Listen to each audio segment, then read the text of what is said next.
Aqui na liquidação Jumbo Eletro, todo mundo está aproveitando esta oferta. Se eu folhei a história do Plano Real, eu sou malandro, sou pé.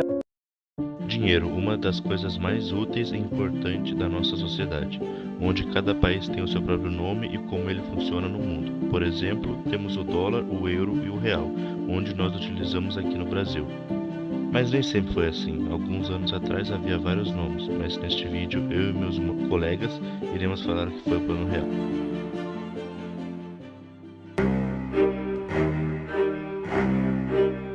O Plano Real foi uma reforma econômica implementada no Brasil em 1994, durante o governo de Itamar Franco, com o objetivo de combater a hiperinflação que assolava o país há décadas. O Plano Real foi o 13º plano econômico executado desde 1979, durante se iniciou a crise que levou à hiperinflação, e foi o primeiro a conseguir estabelecer os preços e criar condições para o crescimento econômico sustentável. O Plano Real também foi responsável pela criação do real, a moeda que circula até hoje, nos dias de hoje, na economia brasileira.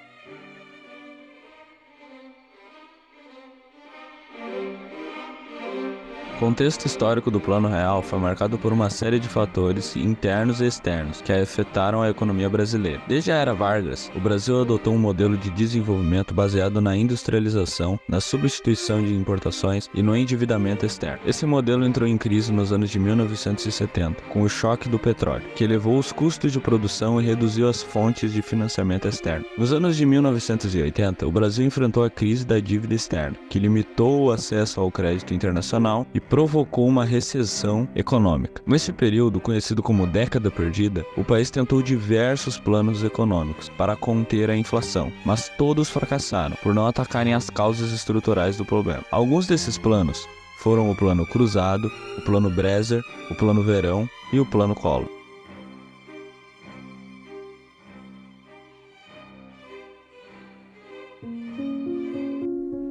A vida das pessoas era muito difícil na época da hiperinflação. Os preços dos produtos subiam todos os dias, às vezes várias vezes ao dia, corroendo o poder de compra da população. As pessoas tinham que fazer compras para o mês inteiro assim que recebiam seus salários, para não perderem dinheiro com a desvalorização da moeda. Os contratos eram indexados por índice de inflação, que variavam constantemente. Era impossível fazer planos a longo prazo, pois não sabia quantas coisas custariam no futuro. A hiperinflação também gerava incerteza, desconfiança e desigualdade social.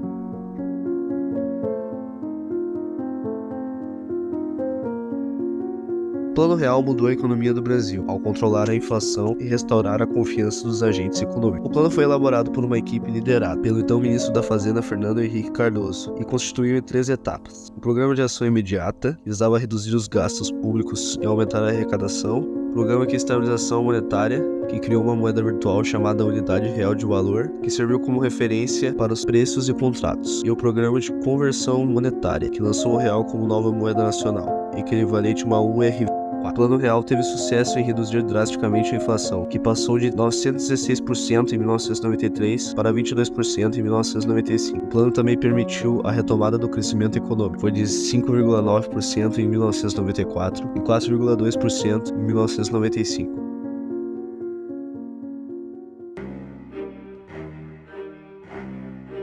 O plano também trouxe benefícios sociais, como a melhoria da renda e do consumo das famílias, a redução da pobreza e da desigualdade e a ampliação dos programas sociais. O plano também teve impactos políticos, como a eleição de Fernando Henrique Cardoso para presidente da República em 94 e 98. O Plano Real foi um marco na história econômica do Brasil, pois representou o fim de um longo período de instabilidade e crise. O plano mostrou que era possível combater a inflação sem recorrer a medidas autoritárias ou populistas, mas sim com base em uma política econômica consistente e transparente. O plano também abriu caminho para outras reformas estruturais que buscavam modernizar e integrar a economia brasileira ao cenário global.